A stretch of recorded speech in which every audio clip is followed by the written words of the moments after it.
Bonsoir à tous, je me présente, je m'appelle Blackfire, on va rester sur Snyder, qui, voilà, avec son interview, parlait de choses intéressantes. Il avait parlé de Batman vs Superman, c'était la première partie de ma vidéo. Maintenant, on va parler de la deuxième partie, et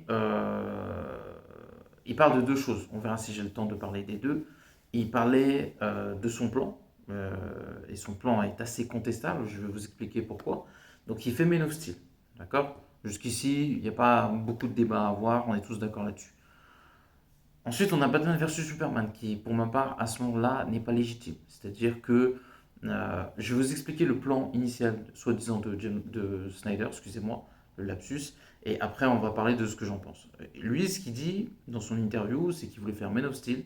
En gros, Batman versus Superman, bon, ça, on esquive. Et il a dit, je voulais faire Justice League 1, 2 et 3. D'accord? Donc, c'est-à-dire deux films de plus que son Snyder Cut, et finir avec un Superman versus Brainiac. Et il a confirmé que Batman serait mort dans cette saga de Justice League et ça aurait été un échec complet. Je vais expliquer pourquoi et pourquoi ça m'énerve le plus. Parce que si les gens ont un minimum de cerveau, qu'ils soient fans de DC ou pas, si je leur dis Superman versus Brainiac, c'est ce que le film dont il voulait, enfin Snyder voulait l'appeler comme ça, il faut que c'est du sens. Je vais vous expliquer pourquoi. Si tu fais la Justice League et Superman affronte Darkseid, pourquoi il va affronter Brainiac après?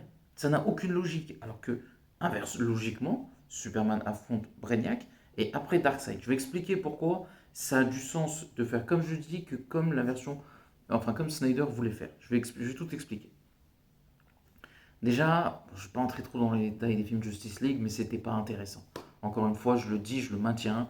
Je trouve que même le truc où les gens sont hypés, où Superman est comme ça, et face à Darkseid, c'est raté aussi.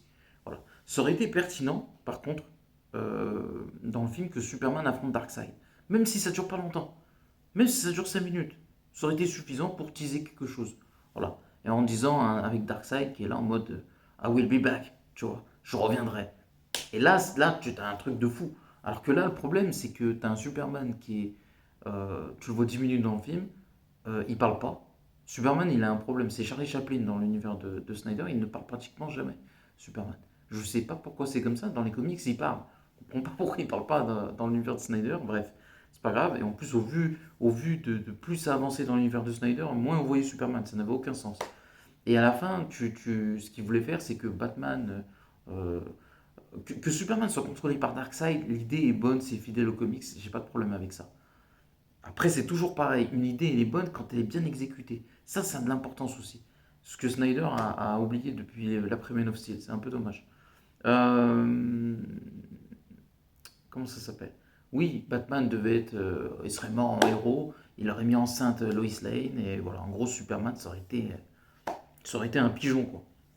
Superman, il ne gagne rien dans l'histoire. Et je défie quiconque, qui soit fan de Batman ou de Superman ou quiconque, me dire que c'est une bonne idée.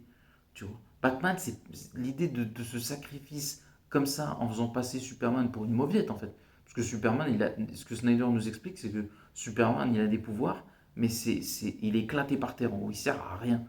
Et le problème dans Snyder Cut, c'est ce que tu vois, parce que on va pas se mentir, hein, à un moment dans le film, si lui il est pas là, ça change pas le destin du film, parce qu'au bout du compte, c'est Flash qui change les choses et pas Superman. En fait, quand tu montres les choses telles que ça s'est passé, ben, Superman il sert à rien du tout et c'est tellement dommage. C'est tellement dommage parce que c'est Henry Cavill, il joue super bien Superman, donc je trouve ça assez dommage. Pourquoi c'est débile de faire ce truc avec Justice League? Tu tues Batman et après tu mets Superman contre Brainiac. Je vais expliquer pourquoi c'est débile. Déjà, ça n'a pas de sens. C'est-à-dire que ça aurait été plus logique de faire Man of Steel et on va dire Man of Steel 2, c'est plus simple. Et après, tu fais tes délires, tu vois. Et en termes de logique, en termes d'ennemis que tu affrontes, c'est plus logique que Superman affronte Brainiac d'abord et après Darkseid que l'inverse. C'est comme si les Avengers ils affrontent Thanos après Loki. Ça n'a aucun sens. Là, on parle du big boss de DC en termes de méchants.